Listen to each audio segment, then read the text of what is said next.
Дорогие друзья, мы открываем Дни Александринского театра в городе Улан-Удэ. К этим дням мы шли, наверное, давно уже. Это уже второе мероприятие за последний год, которое проводит Александринский театр в Республике Бурятия.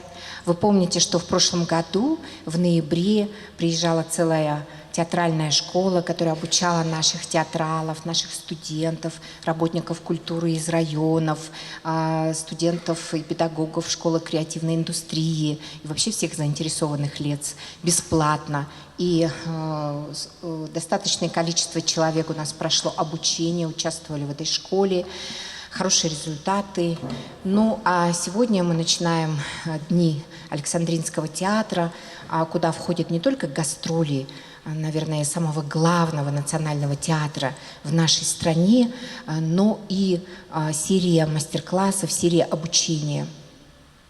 Сегодня к нам прилетели руководители Александринского театра, очень известный театральный деятель, народный артист России, обладатель многих государственных премий, ну и регалий очень много, кавалер ордена служения Отечеству, да, вот, и Валерий Владимирович Фокин.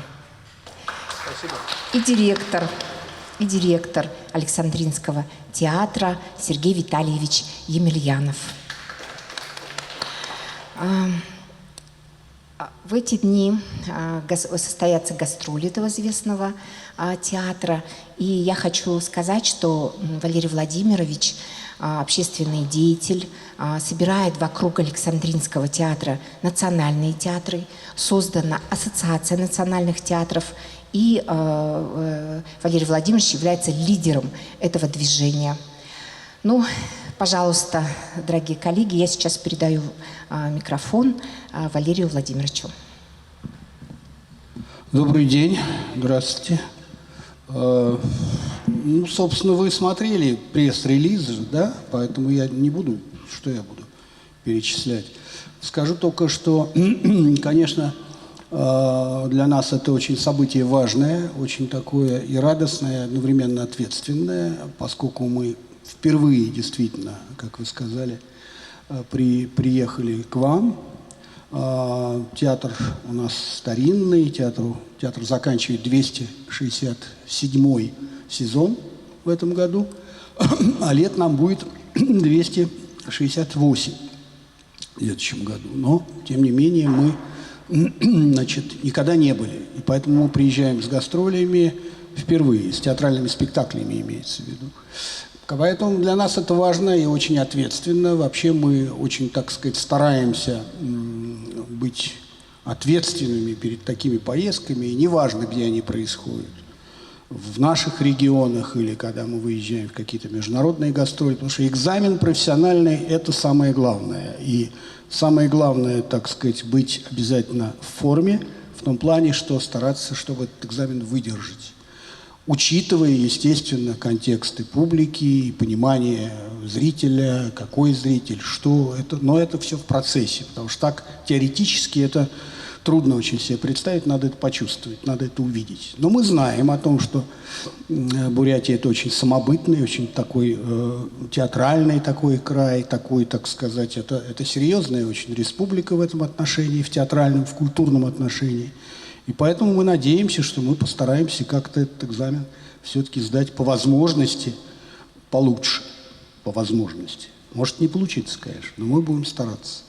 Вот. Почему мы привезли два спектакля, вот эти, три вернее, которые вы прочли, наверное, в пресс-релизе. Первый спектакль, я имею в виду «Женитьбу» Гоголя, но это вообще такое произведение, одно из таких ключевых произведений для нашего театра, потому что Гоголь вообще автор, который в Александринском театре начинал, дебютировал, так сказать, когда-то он был молодым автором, малоизвестным автором поначалу, но, тем не менее, потом вот сегодня мы знаем, что Николай Васильевич Гоголь – это классик мировой. и так далее, и так далее. Но впервые он был поставлен, конечно, в Александринском театре. Но надо сказать, что многие произведения, так сказать, литературы и драматургии классической были впервые поставлены на сцене Александринского театра. Не только Гоголь. «Женитьба» пьеса такая, которая шла неоднократно на сцене театра. И вот нынешнюю постановку, которой мы очень дорожим, в том плане, что она для нас важная прежде всего по отношению к этому автору. Во-вторых, так сказать, она у нас достаточно уже долго находится в репертуаре. Тем не менее, мы очень следим за этим спектаклем, как и за другими. Это тоже важный очень момент профессиональный, потому что, вы знаете, театральные люди понимают, что очень трудно выпустить спектакль, дать ему рождение, но не менее трудно, если не более даже трудно контролировать его дальнейшую жизнь. В том плане, что как он будет дальше жить и со зрителем, и как будет развиваться, и что с ним будет происходить. Поэтому мы очень внимательно следим за этим спектаклем и стараемся, чтобы он был в хорошей форме. Он объездил очень много и стран, и по России мы ездили. Вот впервые мы привезли к вам. Посчитали, что это как бы одна из черт таких, что ли, нашей художественной физиономии, одна из черт. Нельзя сказать, что это, так сказать, полностью. Но, тем не менее, вот это и классика, с одной стороны, а с другой стороны и вот такая традиция, которую мы вам привезли. Второй спектакль – это «Демагог», Кирилла Фокина. Это спектакль, который сделали молодые люди. Мы тоже посчитали, чтобы вы посмотрели. Вот я знаю, что в Бурятии очень интересуются современной драматургией, работают над ней. Есть и лаборатории, есть и пробы режиссерские такие. Это очень важно. А это тоже такой спектакль, который сделали молодые люди. И драматург, и режиссер, оба молодых человека. Вот. И вся команда молодая. Тема пьесы, так сказать, такая, написанная про греческую, такой греческий сюжет, старинный вроде, но тем не менее она, как оказалось, очень актуальна. Я думаю, что вы почувствуете современность этого текста и просто увидите, как работают молодые у нас и с текстом, и в режиссуре, и так далее, и так далее. Ну и мы еще привезли третий спектакль одного из наших ведущих актеров, народного артиста России Сергея Ивановича Паршина «Охота жить». Это спектакль, который он с таким уже играет, ну, с удовольствием, понятное. Еще бы он не играл без удовольствия. Конечно, с удовольствием. Но, тем не менее, он пользуется успехом по рассказам Шукшина. И не только. У нас есть такой цикл в царском фойе. То есть главное такое актерское, зрительское, даже, я бы сказал, фойе царское, очень красивое. Вот Саян знает, он там бывал. Там мы делаем цикл наших мастеров. То есть ведущие наши корифеи артисты играют там свои моноспектакли. Называется «Монологи в царском фойе». Вот один из таких спектаклей Сергей Иванович, так сказать, будет исполнять тоже здесь. Ну, кроме этого, будут встречи, тут все это написано, мастер-классы. И я думаю, что мы постараемся, чтобы это было очень насыщенно, потому что мы не просто приезжаем со спектаклями, мы всегда вокруг проводим какую-то сопроводительную программу художественную, образовательную, художественную. Конечно, это коротко, конечно, времени мало, но тем не менее все-таки какую-то информацию творческую, какую-то профессиональную информацию, какой-то импульс мы хотим дать для того, чтобы люди почувствовали, так сказать, и, может быть, им будет интересно. Мы надеемся. Ну вот, собственно, все. Что-то еще? Спасибо большое.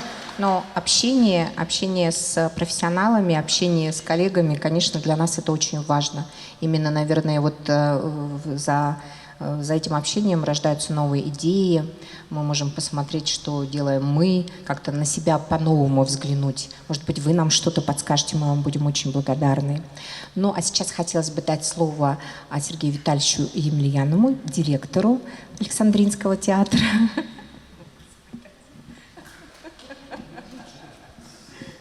Доброе утро, уважаемые друзья. Очень приятно снова быть в Бурятии, хоть Александринский театр и впервые с большой гастрольной программой здесь, но Александринский театр присутствует здесь в разных ипостасях не впервые. Поэтому то, что уже сейчас сказала Саилма Байртуевна о том, что буквально несколько месяцев назад здесь произошла наша Александринского театра национальная театральная школа для молодых деятелей, то, что сегодня в рамках Дней Александринского театра пройдет ряд показов ведущих спектаклей, больших спектаклей. И вообще то, что это событие происходит именно сейчас, для нас очень знаково, потому что Бурятия отмечает свое столетие. Александринский театр привез сюда целый самолет людей, 100 человек прилетело в Улан-Удэ. Вот такая вот символика, которая, я надеюсь, будет обозначать только лишь одно, что гастроли пройдут успешно. Это будет очень хорошим подарком нашим Александринского театра, который поддержало Министерство культуры России, потому что гастроли происходят при их поддержке, для Республики Бурятия в год ее столетия. И я хочу отметить, что не просто так это происходит, опять же, именно в Бурятии, потому что Александринский театр уже несколько лет в рамках созданной Ассоциации национальных театров России ведет именно такую политику, чтобы события, происходящие за пределами нашего театра, происходили обязательно и в национальных уголках нашей страны, в национальных регионах. Поэтому то, что сегодня мы в Бурятии, это все совершенно неспроста. И абсолютно точно связано с нашим тесным взаимодействием с тем театром, в котором мы сейчас с вами находимся, потому что Бурятский драматический театр находится в авангарде всех событий Ассоциации национальных театров, очень активно себя ведет, очень активно себя позиционирует, за что им большое спасибо, потому что очень многие коллеги идут в России, в другие национальные театры, идут именно по пути бурятского театра, по пути, который очень активно продвигает Саян Садипович. Спасибо Бурятии, спасибо Министерству культуры России. Я надеюсь, что гастроли пройдут на очень хорошем, высоком уровне. Спасибо. Спасибо большое. Но мы знаем, что в прошлом году отмечала Республика Саха-Якутия столетие, и на этот юбилей Александринский театр тоже выезжал с днями Александринского театра в Якутии. Но это говорит о том, что это говорит о вашей большой-большой ответственности за развитие театрального искусства по всей России. Ну, я сейчас хотела бы передать слово художественному руководителю Бурят-театра. Я сижу между двумя художественными руководителями, буду загадывать желание сейчас.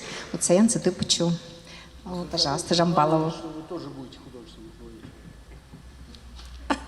Хорошо.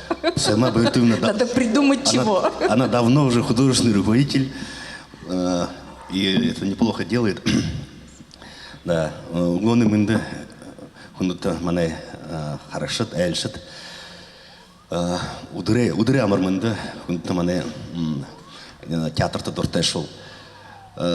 Добрый день. Сегодня, на самом деле, добрый день. Сегодня с утра пошел дождик, а до этого было жарко. И у нас у бурятов говорят, что когда начинается дело с дождя, с воды, это означает, что небо, боги, небо, они эту землю, да, очищают и оживляют эту землю. И вообще, когда идет дождь, то небо любит мать, Отец неба любит мать землю. И вот в этом время, когда Отец неба любила мать землю, к нам прилетели Александринский театр. Вот. И я думаю, что это очень знаково, как-то символично. И наш театр, конечно, мы чувствуем огромную ответственность, принимая такой большой и серьезный театр, и очень важный театр в России. Мы чувствуем эту ответственность, и мы, конечно, постараемся, чтобы все, что будет происходить, все эти спектакли, постараемся так сделать, чтобы все было хорошо, на хорошем организационном уровне, и самое главное, чтобы мы договорились с духами и богами, чтобы они приняли этих людей как своих. Вот. Я хочу пожелать удачи, пожелать, хочу всем зрителям, хочу пожелать хорошего просмотра, хорошего общения с Гоголем и с другими авторами. Да, и мы счастливые люди, что мы оказались свидетелями столетия Республики Бурятия, потому что 100 лет бывает один раз в жизни человека. И мы счастливые люди, что мы оказались свидетелями гастролей Александринского театра. И вряд ли на нашем веку мы снова увидим Александринский театр. Саян Сатыпович, спасибо большое. 2 спектакля у нас пройдут в театре, в Бурят-театре. И спектакль «Женитьба» в течение 2 дней, 29-30, пройдет в театре русского драматического, на сцене русского драматического театра. Всех приглашаем. Это для жителей Бурятии очень большая возможность посмотреть один из, вернее, самый главный национальный театр России. Вряд ли кто, даже будучи в Петербурге, Санкт-Петербурге, может свободно попасть на ваши театры. Мне кажется, это очень сложно. И сейчас вот центр приезжает к нам. Я хочу сегодня поблагодарить Росконцерт и Министерство культуры Российской Федерации за такую большую поддержку зрителей нашей республики. Коллеги, вопросы, пожалуйста, задавайте. Я просто еще одну фразу хотел сказать и забыл. Это еще один шаг Ассоциации национальных театров России. Я тогда говорил, но я еще раз хочу сказать, да, что буквально год назад была создана ассоциация, и все, не только теперь на словах, а на деле это все работает. И еще один шаг к диалогу, большому диалогу национальных театров России, мне кажется, сделан.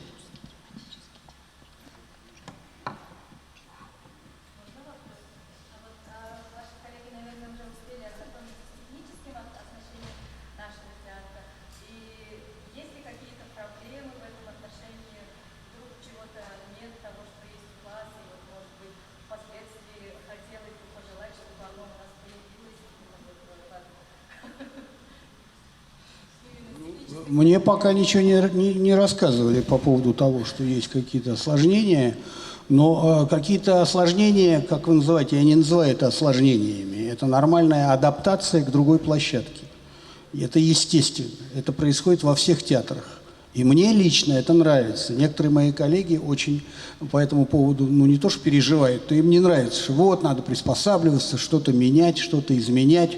Но я это очень люблю. Я могу объяснить почему, потому что актеры сразу ставятся в ситуацию, когда им нужно немножко собраться, быть ответственными, и сбивается немножко их привычное поведение. А то так они знают, что это слева, это справа, тут вышел, этот сказал, я ответил.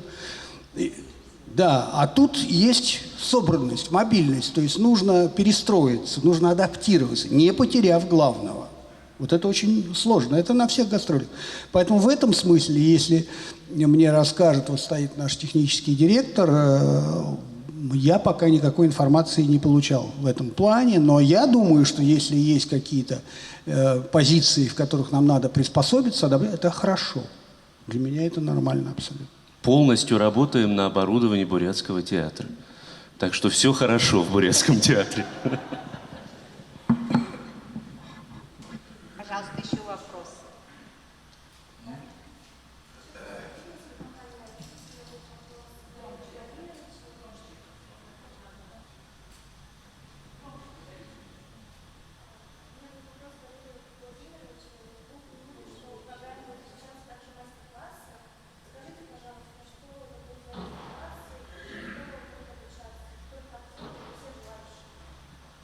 Мы там рассказывали вообще про состав. Что значит все желающие? Все желающие это кто? Какие все желающие? В смысле, люди, которые гуляют по городу, прохожие, что ли? Нет, одну секундочку. Значит, открытые площадки, в основном это рассчитано на профессиональную, конечно, аудиторию, прежде всего, потому что это ведь короткие очень встречи, короткие. Там один мастер-класс ведет, я знаю, наш молодой режиссер, который, так сказать, занимается у нас очень интересным таким направлением под названием «Другая сцена». Это, так сказать, медийная, интерактивная такая история, в которой делаются отдельные проекты, так сказать, очень интересные уже на протяжении нескольких лет, разного рода, так сказать, в том числе мы стали пробовать, вот недавно, значит, мы сделали такой проект, когда сонеты Шекспира читали три национальных театра на своих языках. Это очень важно. Это очень важно. И это пользовалось огромным успехом. Вот он расскажет о том, как сегодня работает вот это вот направление медийное. Встретиться, я думаю, для вас это тоже будет очень интересно. Понимаете, вообще понятие мастер-класс, оно такое, я всегда считал и считаю, что мастер-класс не может происходить за 2 часа. Это неверно. Даже за 3.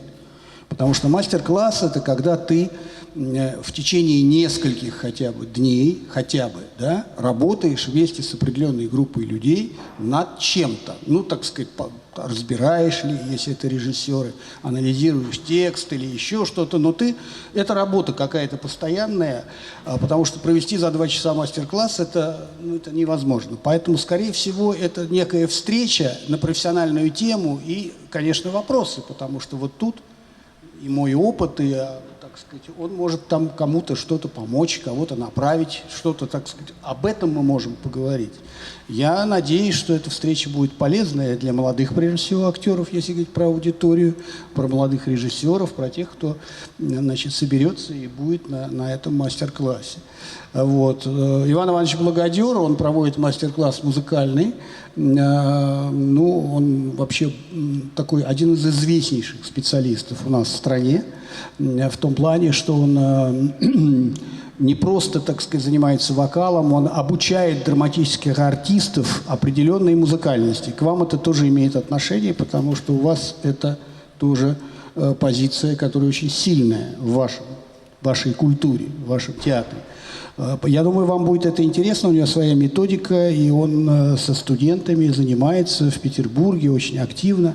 Сейчас недавно в интернете был его мастер-класс, который шел на всю страну. Я думаю, что это соберет аудиторию, опять же, и студентов, наверное, и молодежи профессиональной. Это будет любопытно, я так думаю. Ну и тренинг, который ведут наши молодые артисты, это тренинг чисто пластический. Потому что с нами в течение многих лет работает один из известнейших режиссеров европейских, Теодорос Терзопулос, который имеет свою систему, пластическую систему и дыхательную систему, и вообще свой метод работы. Вот на основе этого тренинга, или вернее с помощью этого тренинга, сделано у нас в театре несколько спектаклей уже. Поэтому они владеют этим делом. Я думаю, что, опять же, для творческой молодежи, для молодых артистов, и не только молодых, это будет очень полезный опыт. Очень полезно. Они проведут практические занятия. Это уже можно назвать, не мастер-классом, но это тренинг. Это тренинг, который практически можно увидеть и даже попробовать вместе с ними.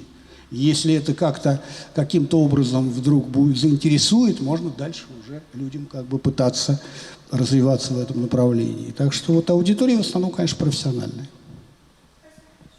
Пожалуйста, заходите еще.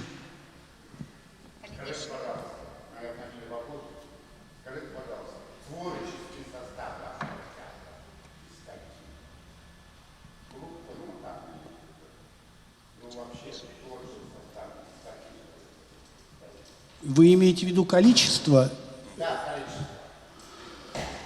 Мы стараемся, я стараюсь уже на протяжении 20 лет, чтобы цифра эта не была, так сказать, большой. Потому что, чтобы люди работали, чтобы не было артистов, которые всегда есть в любом театре. Я думаю, что и у вас есть люди, которые востребованы меньше, а некоторые востребованы больше. И ничего с этим не сделаешь. Все равны быть не могут. Это искусство, это творчество. Так не бывает. Вот. Но это не так получается. Не так получается, потому что у нас большой театр. И у нас многофигурные спектакли, и поэтому нужны люди, которые могут работать не только играя ведущие или главные роли, или вторые роли, но есть еще люди, которые работают и в эпизодах, и играют эпизоды, и играют массовку. Но массовка не дежурная, а массовка творческая. То есть она создает атмосферу определенную художественную. И тут не обойдешься без молодежи. У нас есть стажерская группа, где работают молодые артисты. Мы их проверяем в течение сезона. Кто-то уходит, с кем-то мы прощаемся, кого-то даже переводим дальше в состав уже переменный, а потом постоянный. У нас разделена труппа на 4 категории. Есть категория первая – это ведущие артисты. Так называемые те артисты, которые играют постоянно главные роли. Причем это не пожизненная вещь. Там проходит пару сезонов, он может уйти из этой группы и придет другой. Это нормальный конкурс. Это тоже очень важно. Есть основной состав, где основные артисты, которые и эпизоды играют, и вторые роли, и главные тоже молодые. Есть переменный состав, и есть стажерская группа. И есть еще категории ветераны Александринского театра. Это те люди, которые, некоторые из них выходят на сцену, да, слава богу, есть, которые не выходят. Но они всю жизнь провели в театре, и мы как бы о них заботимся. То есть к пенсии они еще получают добавочные деньги. Потому что, когда человек 50 лет там провел в театре и провел интенсивно, не просто пересидел, а он давал театру очень много, конечно, мы должны его поддержать. Поэтому в этом смысле это так. То есть вот такая подвижная система, когда из одной категории в другую люди двигаются вследствие каких-то обстоятельств. Вот такая система. Но где-то в целом вместе со стажерской группой, где-то вот около, я думаю, 80 человек, вот так вот. Не больше, потому что я стараюсь следить за этим. Я когда пришел в этот театр 20 лет назад, было 98 человек, труппы. Вот, но понятно, что многие могли бы там и не быть. Что же делать? Всякое бывает. Театр – это такая история особая, понимаете? Очень интересный опыт, пожалуйста. Во-первых, с приездом на нашу турецкую землю, я хочу спросить, вы, как Валерий Владимирович, художественный руководитель этого театра, как часто сотрудничаете с другими режиссерами других театров? Если как такового вы, как художественный руководитель, составляющий государственного театра, если приглашаете других, они не могут им то, что сами хотят ставить, или вы им говорите, вот в нашем театре репетитор уже готов.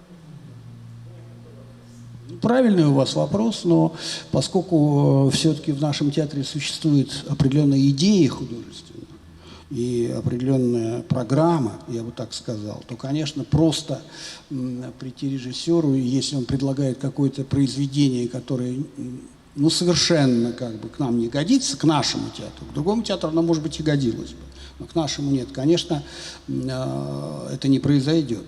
Но есть режиссеры, которые у нас такие работают режиссеры, и работали очень крупные. И эти крупные режиссеры, я могу только им намекнуть, посоветовать, договариваться с ними. У меня никогда не было никаких конфликтов на эту тему. Но я не могу им сказать, нет, не ставь вот это, а ставь это. Но это не совсем правильно. Так же, как и молодому режиссеру, тоже нужно дать обязательно возможность дебюта. И я никогда не настаиваю на том, что ты будешь делать то, что я тебе скажу.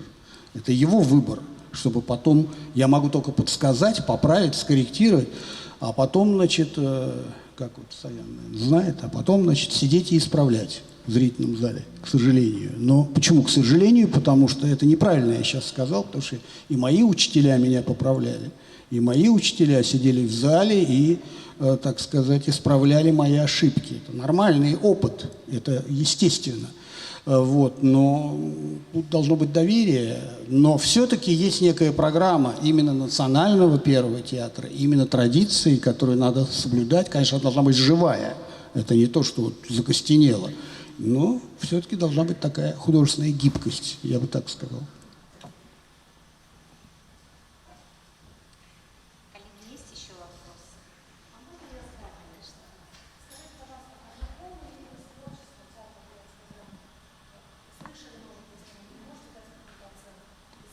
Ну, что значит слышали? Слышали это не только слышали. У нас, так сказать, есть контакты, и, конечно, я что-то смотрел по видео, что-то во время приезда в Петербург, кстати говоря. Ведь... А? Да, конечно. Вот, этот спектакль, да, я видел. Но просто, вы понимаете, вообще, и это имеет отношение, вот говорил директор о том, что есть своеобразие в бурятском театре, есть своеобразие в культуре и в театральной культуре.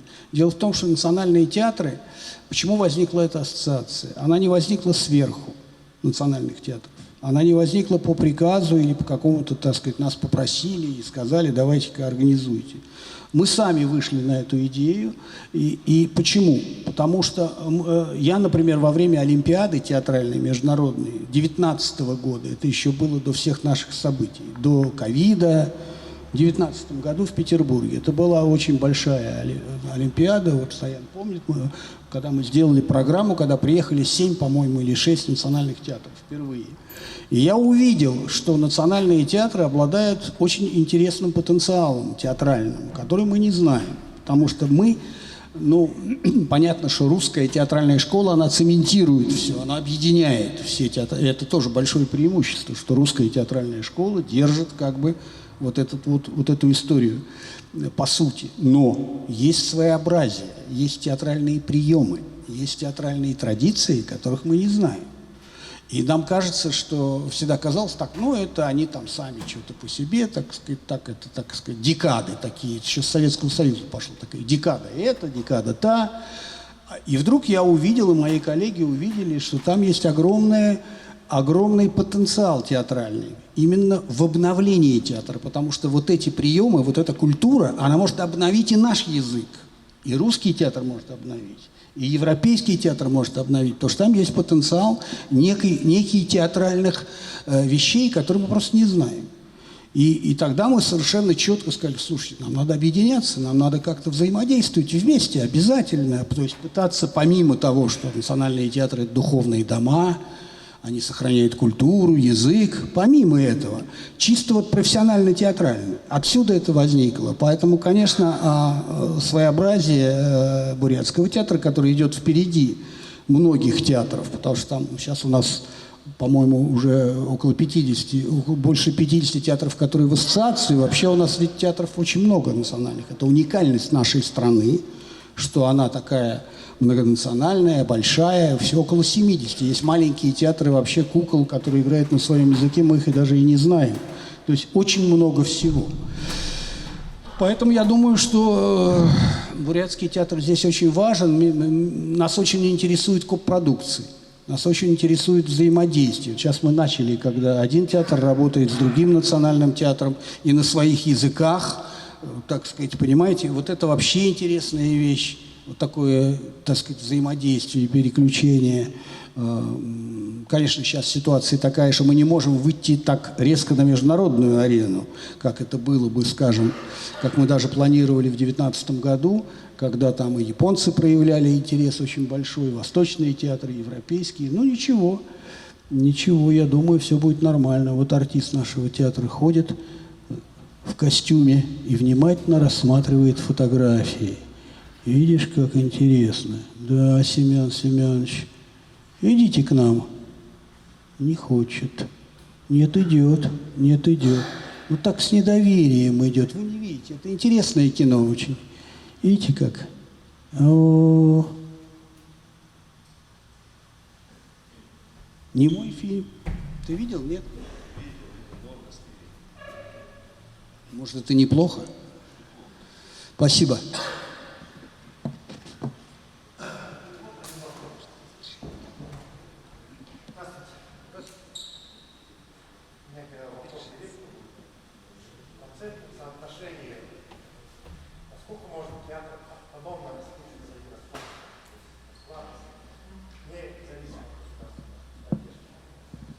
Спасибо. Я был сейчас в одной поездке, где, не буду говорить где выставляли к театрам условия, как это правильно сказать, самообеспечения. чтобы театры сами себя обеспечивали, чтобы театры зарабатывали настолько, чтобы полностью себя, как это, скажу сейчас ужасную вещь, окупали. Ну так, вы знаете, я после того, как услышал о том, что есть такое требование к театрам, сказал во всеуслышании в этом регионе о том, что театр для другого создан. Театр не может и не должен первой своей миссией рассматривать какие-то экономические аспекты. Естественно, в наше сегодняшнее время не может быть одно без другого, и здесь есть совершенно успешные примеры того, как театр хорошо зарабатывает, по-русски говоря. Но это не должно идти впереди всего паровоза, то есть совершенно иная задача и совершенно иная цель. Часто так случается, когда театр начинает бежать за каким-то сиюминутным хайпом, за какой-то выгодой экономической, и теряется все, что могло быть, и теряется все, что было в творческой составляющей. Поэтому очень важно держать этот баланс. А на первую часть вашего вопроса отвечая, например, Александринский театр примерно 50/50 живет за свои деньги и за деньги государственные. Здесь модель такая, которая, наверное, выбрана золотой серединой, и она во многом правильная. Но нельзя забывать о том, что театр создан для другого. Спасибо.